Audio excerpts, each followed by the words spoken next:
Bilесиңби алтын бешигим, ак берметим.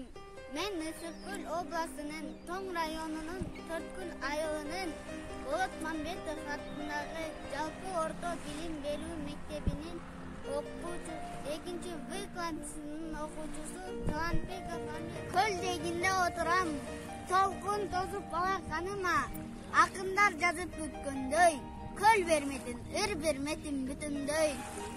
Бугулар ооп кеткен башка жака, кайра келип көлүмдөн суу ичсе экен.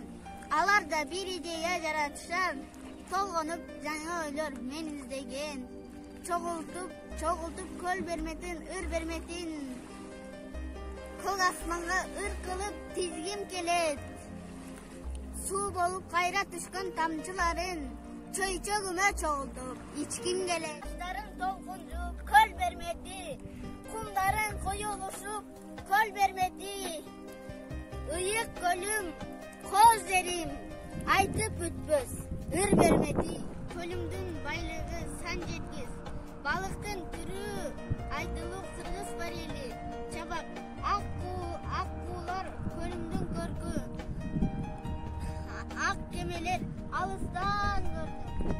Көлүм мончок, көлүм калкар, көлүм алтын чөгүп жаткан, көлүм байлык, көлүм чөйчөк, ырыс кыны төгүп жаткан.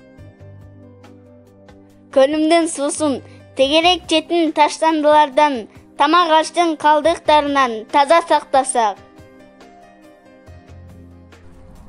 Коронавирус капсалаңы болбогондо, неберин жээгинде чаба урмап, алыс кетпе, кайра тарт деп, энекем көзүн албай карап турмак.